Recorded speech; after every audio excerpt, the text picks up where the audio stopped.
In a crowded city, alive with dreams and ambitions, where skyscrapers clawed at the sky and every corner bustled with innovation, there lived a young architect named Adrian Clark.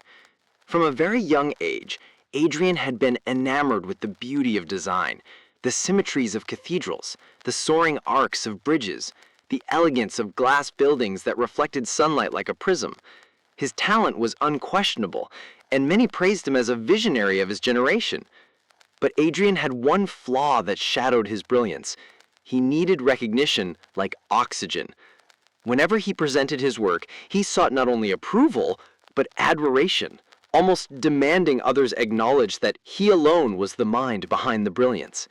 He loved credit, perhaps too much, and in doing so, he often robbed others of their sense of contribution. Clients noticed, colleagues noticed, even casual collaborators noticed, and while they respected his skill, they often felt used rather than valued. What Adrian failed to see was a subtle truth about human nature. People are far more invested in an idea when they feel it belongs, even partly, to them.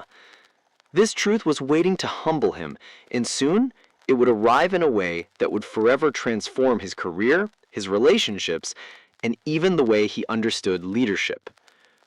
The turning point came when Adrian was offered the chance of a lifetime. The city council had announced plans to construct a cultural center that would be the pride of the city. It was not just any building, but a sprawling complex that would house an opera hall, an expansive library, and a state-of-the-art museum. This was not only an architectural project, but a legacy project, one that would etch the architect's name into the very heart of the city for generations. Adrian felt as though fate had finally delivered his golden opportunity. For weeks, he shut himself away in his studio, poring over sketches, models, and computer renderings. He obsessed over every detail: how the opera house could be designed with acoustics that rivaled Vienna's grand halls, how the museum could flow like a journey through history, and how the library could merge both tradition and futuristic innovation. He ate little, slept less, and lived entirely inside his vision. And when at last he presented it to the council, he did so with the pride of an artist unveiling a masterpiece, certain they would applaud and immediately commission his design. But instead of applause, Adrian was met with hesitation. As he passionately explained his designs, gesturing at grand arches and futuristic glass panels, he noticed the council members exchanging wary glances. They shuffled in their chairs, frowned at certain renderings, and after a long, heavy silence, one finally spoke. "It's impressive, Mr. Clark," the councilman began, his voice cautious, "but it feels more like your dream than ours. It doesn't reflect the people. It doesn't carry the spirit of the city." Another council member chimed in. "We admire your vision, but it seems too modern, too ambitious, maybe even disconnected from what our citizens would embrace." Adrian froze, stunned. His heart pounded. He had believed his genius would be undeniable, yet here they were rejecting him not for a lack of skill, but because they didn't feel part of the vision. They couldn't see themselves in it. He left that meeting shattered, realizing that talent alone could not guarantee influence. That evening, Adrian sat in his dimly lit office staring at his rejected plans with a bitterness that stung worse than failure. He thought back to his mentor, a wise old professor who had once given him advice that Adrian, in his arrogance, had brushed aside. "Adrian, if you want people to follow you, make them believe the idea was theirs." Back then, Adrian had laughed, dismissing it as weakness. Why should he let others steal credit for his brilliance? Why should a genius hide behind others' perceptions? But now, in the silence of his empty office, he finally understood what his mentor had meant. People don't resist ideas because they're bad. They resist because they weren't invited to create them. Human beings are wired to crave ownership, to want their fingerprints on the things that matter to them. A brilliant idea imposed feels like an order, but a simple idea born within them feels like destiny. And this was the secret Adrian had been missing. Determined to redeem himself, Adrian decided to approach the council differently. At their next meeting, he walked in not with elaborate blueprints or flashy slides, but with a blank notebook and a few modest sketches tucked under his arm. Instead of grandstanding, he began with humility. "Before I draw, I want to understand your vision. How do you imagine this cultural center? What feelings should people have when they walk through its doors? What legacy should it leave for the next 100 years? The council members looked surprised, even suspicious at first. They had expected another lecture on why Adrian's ideas were superior. But slowly, cautiously, they began to speak. One imagined a building that honored the city's past with traditional stonework. Another envisioned open courtyards where families could gather on weekends. A third dreamed of reading halls filled with natural light where children could lose themselves in books. For the first time, Adrian listened, truly listened, without correcting or redirecting. He filled pages with notes, nodding respectfully, asking thoughtful questions, encouraging them to expand their ideas. And something extraordinary happened. The council members began to glow with pride as they described what they wanted. As the discussion unfolded, Adrian began to notice something fascinating. The more he encouraged the council to share their ideas, the more invested they became in the project. A man who had sat silently in the back suddenly leaned forward, animatedly describing how the museum should tell the story of the city's immigrant history. A woman who had been skeptical before now smiled as she spoke about designing the opera hall in a way that celebrated both classical traditions and modern performances. Even those who had once dismissed Adrian as arrogant now leaned on his every word, not because he was speaking, but because he was listening. He had handed them the brush, and they were painting the picture. Adrian didn't argue or interrupt. Instead, he built upon their suggestions, gently weaving his expertise into their ideas. If someone suggested a traditional facade, Adrian would say, "Yes, and to highlight that, we could use locally sourced stone that has been part of the city for centuries." If another spoke of modern glasswork, Adrian would reply, "Absolutely, and imagine how that glass could reflect the skyline at sunset, symbolizing our unity of past and present." Slowly, his own vision was merging seamlessly with theirs, but because they felt ownership, they embraced it as their design, not his. Over the next few weeks, Adrian held more meetings, but they no longer felt like stiff presentations. Instead, they resembled workshops, almost brainstorming sessions where everyone contributed. The council members began arriving with their own sketches, clumsy drawings on napkins, rough diagrams made late at night, even photographs of buildings they had visited abroad. Adrian accepted them all with the enthusiasm of a student eager to learn. He pinned their sketches on the walls of his studio, blending them into his own designs, showing the council how their ideas were shaping the masterpiece. When one councilman timidly asked if his crude drawing of a courtyard fountain was worth including, Adrian beamed and said, "This fountain could be the soul of the courtyard.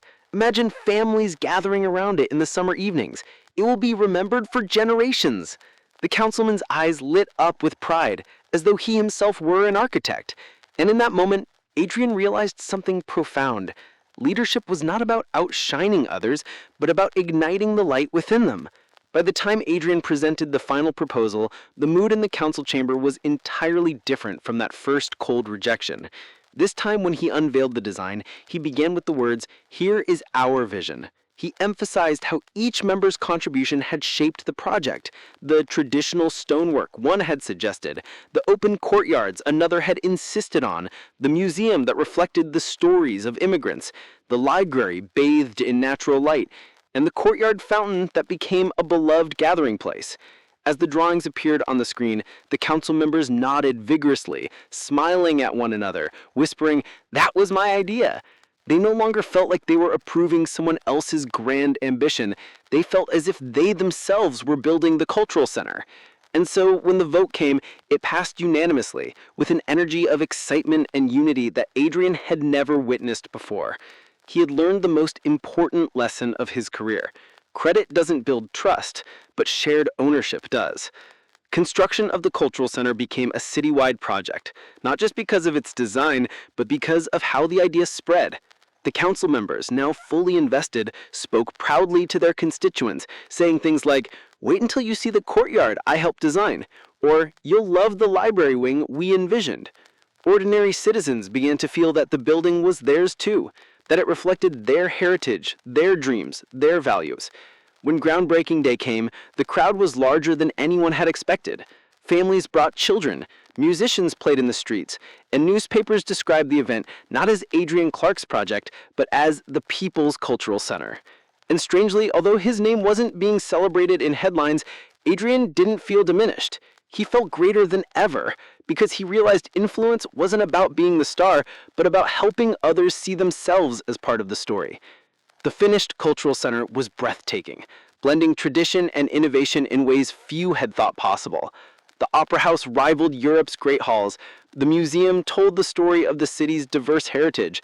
The library became a sanctuary of light and learning, and the courtyard fountain became a beloved gathering place. Visitors from other cities marveled, asking how such a design had come to life, and those who had been part of its creation proudly answered, "Because we built it together." Adrian's reputation soared, not just as a genius who demanded credit, but as a leader who brought people together, who made them feel ownership in something larger than themselves.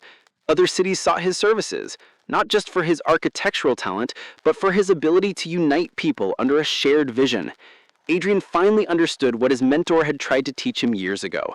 The greatest power lies not in taking credit, but in giving it away. Adrian's story illustrates the heart of Dale Carnegie's principle. People will fight for their own ideas with a passion they will never fight for yours.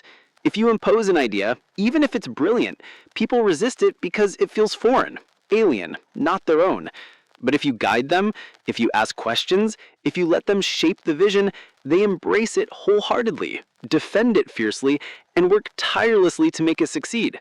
This principle is not about manipulation, it's about respect. It's about understanding that people's need for recognition and significance is as vital as air. To ignore it is to invite resistance, but to honor it is to create unstoppable momentum. Adrian learned this truth not in theory, but through experience, and it changed the course of his life forever. This principle applies everywhere, not just in architecture or politics. In business, a manager who dictates every solution creates passive employees who only follow orders. But a manager who says, "What do you think we should do?" transforms employees into problem solvers, innovators, and leaders themselves. In parenting, a child told what to do may obey reluctantly, but a child invited to share responsibility feels empowered and confident. In relationships, decisions made together strengthen bonds, while decisions imposed breed resentment. In classrooms, teachers who let students discover answers inspire curiosity, while those who dictate facts produce mere memorization. Everywhere you look, the principle proves itself. People treasure what they help create. Adrian often looked back on his career and thought about the irony of it all.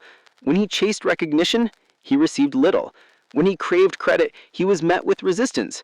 But when he gave up ownership, when he shared the stage and let others shine, he gained influence far greater than he had ever dreamed. His cultural center stood not only as a monument of architecture, but as a testament to humility and wisdom. He understood now that ideas are like seeds. If you try to force them into someone's hands, they wither.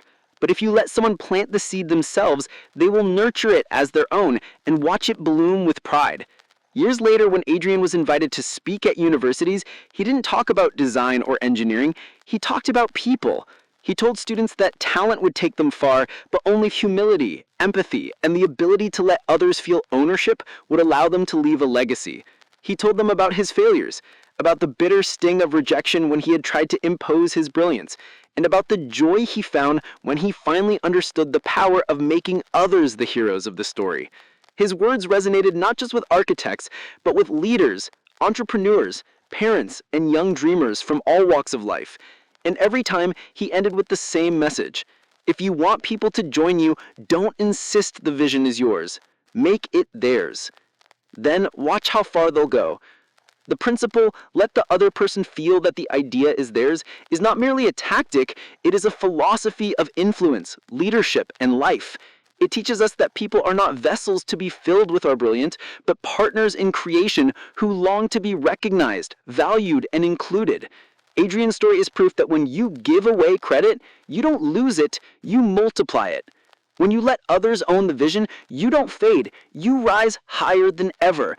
And when you stop clinging to being the author of every idea, you discover a power far greater than individual genius, the collective genius of people united in shared purpose.